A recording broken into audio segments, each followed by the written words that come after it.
Você aí de casa, se lembra desse desenho? Olha aí.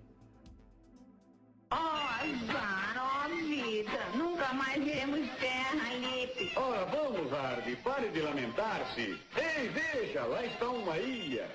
Ela deve estar cheia de canibais.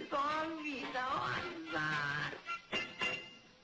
Lembrou? Eu lembrei, gente. Esse desenho aí fez muito sucesso na década de 80. Mostrava dois amigos, né? Um leão, o Lipe, e uma hiena, Hardy, que só reclamava da vida. Só reclamava da vida. E me responde uma coisa. Você conhece alguém que é assim? Reclama demais, reclama de tudo. Pois é, não é fácil conviver, né, com gente assim. E tem mais. Ó, tem gente que reclama do trânsito, reclama do emprego, do trabalho, dos filhos que dão aquela sobrecarga e parará e pororó, reclama de tudo. É normal, né, reclamar, mas quando o problema, né, quando isso se torna crônico e a pessoa só reclama. Pesquisadores americanos já descobriram que quando a gente reclama demais, nossos neurônios são afetados. Ou seja, fazemos mal para a nossa saúde, tanto física quanto mental. Esse é o nosso assunto de agora. Você é uma pessoa reclamona ou conhece alguém que é reclamão, reclama de tudo também? Vem cá, desabafa com a gente. Tá aqui o número do nosso WhatsApp. Manda pra gente seu comentário. Aqui no nosso estúdio a gente recebe Luana Marocchio, que é psicóloga. Boa tarde, Lu. Seja bem-vinda. Boa tarde, Beto. Boa tarde a todos. E a gente também recebe aqui a Jaqueline. Jaqueline, é você que reclama da vida não, né, Jaque? Fala com a gente no microfone. Boa tarde a todos. Boa não, tarde. Não sou eu. Mas você conhece pessoas que reclamam demais o tempo todo? Sim, conheço. Eu tenho uma adolescente em casa de 16 anos que ela reclama assim de coisas bobas como se fosse o fim do mundo. Ai, mas eu vou ter que pescar de novo. Ai, mas as férias ainda não chegou. Ai, eu vou ter que lavar meu cabelo, eu vou ter que fazer isso. Especificamente, agora, conviver mesmo, assim, constantemente, que é uma coisa que incomoda muito, é no ambiente de trabalho. A pessoa reclama de tudo. No meu ambiente de trabalho tem aquelas pessoas que reclamam, que é aquela reclamação normal, como você falou. Mas tem aquela reclamação crônica de todos os dias. Reclama do trabalho, reclama do chefe, reclama do salário, reclama dos filhos, reclama de tudo. Reclama da vida, nada nunca está bom. Às vezes a gente tenta até encontrar uma saída para a pessoa assim, né, se achar, para não reclamar tanto, mas nunca nada está bom. Até a saída ela vai reclamar. Até a saída ela reclama. Assim, mas se eu fazer isso? Até da saída a pessoa reclama. E foi muito importante que você falou, que o especialista, né, isso faz mal para a pessoa que reclama e também para a pessoa que ouve as reclamações. Porque se a gente fica muito... se eu não me engano, eu vi uma pesquisa que fala que meia hora que você fica ao lado de uma pessoa que reclama muito é o suficiente para você se autoprejudicar. É contagiante, Luana? Essa reclamação crônica, isso se bobear, pega? Se a gente não se vigiar, você se influencia, porque o ambiente influencia muito a gente, né? O ambiente, ele modela, as pesquisas falam que o ambiente pode modelar o seu comportamento em até 70%. Então, você pode realmente se transformar em outra pessoa, 70% o ambiente vai estar ali. E a insatisfação das pessoas, quando elas estão nesse nível de reclamação, é muito alta, né? A falta de habilidade, às vezes, de solucionar problemas. Então, ela já vê o empecilho em vez de ver a solução. Ela já foca no difícil, em vez de focar na resolução. A tendência é a pessoa focar muito no problema, em vez das soluções para aquilo, né? E essa insatisfação, junto com o contexto familiar, com o contexto de personalidade, tudo isso torna essa reclamação crônica, né? Esse vício mesmo. Já que você se sentia contagiada por essa colega no trabalho, por exemplo? Já aconteceu?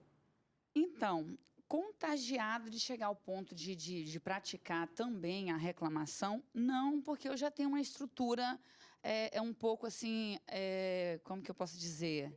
Definida, isso, exato, a palavra correta é definida. Então, assim, mas eu me sentia mal, e aí eu resolvi me afastar, porque eu sabia que uma hora ou outra eu ia acabar me contaminando, né? E ela se enxergava assim? Ela tinha essa noção que ela só reclamava? Não, para ela era normal. tanto que às vezes ela perguntava para mim assim, gente, não é possível que você não está vendo isso. Não é possível que você não é assim, não é possível. E eu sempre falo assim, se a gente começar o nosso dia positivamente, pode acontecer de no meio do dia acontecer um imprevisto? Pode, mas a tendência de terminar positivamente é grande.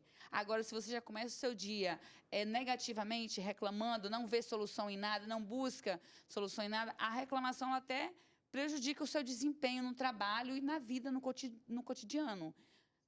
Olha, aqui já tem um monte de gente, Jaque, também desabafando com a gente, falando, Robertinha, olha, conheço uma pessoa, mora perto de mim, não é fácil.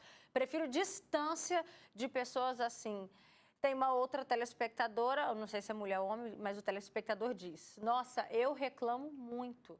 Tem gente que diz, boa tarde, eu fico longe de pessoas assim. Boa tarde, Roberta, a murmuração atrai coisas ruins, coisas do inferno. Tem gente que diz, isso é uma doença, muitas reclamações. Tem que saber levar a vida. A Clara Ribeiro Campos comenta lá no nosso Facebook o seguinte, terminei uma amizade porque ela era reclamona, negativa ao extremo, deixei pra lá. Até hoje ela é assim, afeta, eu quero distância. Tem gente que diz, boa tarde, Beta, meu irmão só vive reclamando, nunca está disposto a pagar o preço por nada. Eu amo ele, mas me afasto um pouco, fica um clima pesado. A ingratidão é um mal. Daqui a pouquinho a gente vai ler mais comentários que não param de chegar, mas, Luana, a pessoa reclamona, ela se reconhece reclamona? Ela sabe, ela tem consciência que ela está reclamando demais? Eu acredito que na maioria dos casos não, a não ser assim quando isso acaba atrapalhando a vida dela, ela está perto de pessoas que não têm mais ou menos o mesmo comportamento, conversam com ela e ela começa a se observar e tomar consciência. Mas a partir do momento que a pessoa toma consciência e quer mudar, né, aí fica mais fácil, porque ela vai alterando os comportamentos.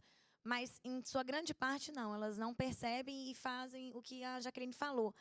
Catastrofizam tudo e ainda questionam porque outros não estão enxergando aquilo. E aí a gente pode dizer também que isso pode estar esqueci a palavra. Ligado, isso, simultaneamente a algum transtorno mental também, né? As pessoas muito ansiosas, pessoas com humor mais deprimido, que a característica da depressão também tem muita irritabilidade. Então, às vezes, nem todo depressivo chora, se desarruma, esse estereótipo que a gente sabe, né? Então, às vezes, pode estar ligado, sim, a outras coisas. Ó, tem mais comentários aqui. Boa tarde, meu pai e meu marido reclamam de tudo, eu tenho que aguentar. Tem outra pessoa que diz, boa tarde, Alberta, conheço sim o meu marido, ele reclama de tudo, ele dorme, acorda reclamando de tudo.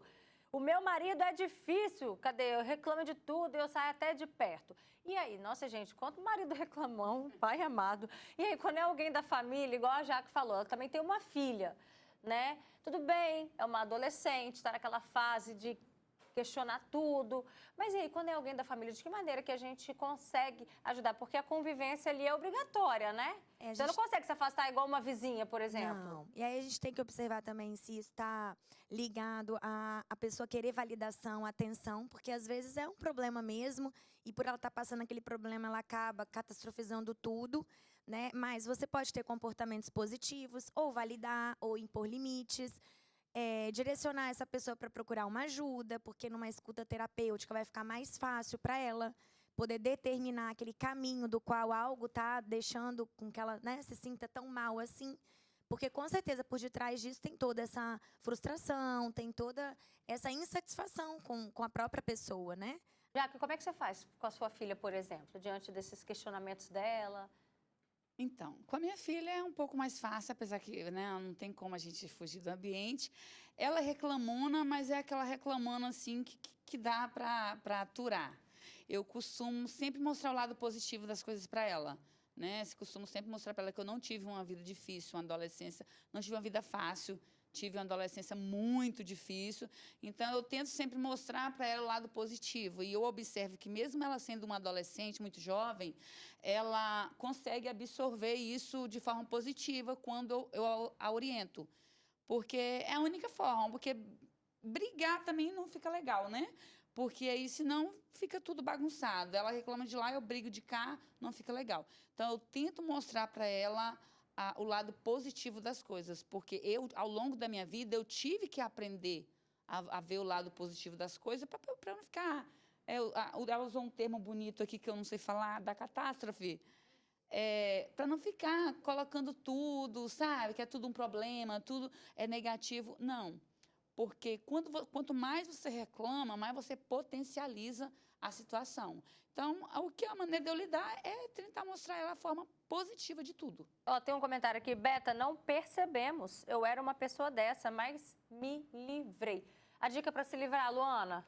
Olha, começa a transformar o seu comportamento com outro comportamento ativo, né? Traz práticas de gratidão. A ciência vem mostrando tanto pra gente o quanto a prática de gratidão ajuda o nosso cérebro, né, a se tornar mais empático, mais compassivo, você ter relações mais autênticas, mais saudáveis. Então, essa é uma ótima dica. Cada comportamento que você tiver de reclamar, troca por um de agradecer. Tem uma dica legal que você pode colocar uma pulseirinha no braço. Toda vez que você perceber que está reclamando, você troca ela de braço. E vai para perceber até quando você fica com ela num braço só mais tempo. Ó, tá vendo? Gostei da dica também, bem bacana.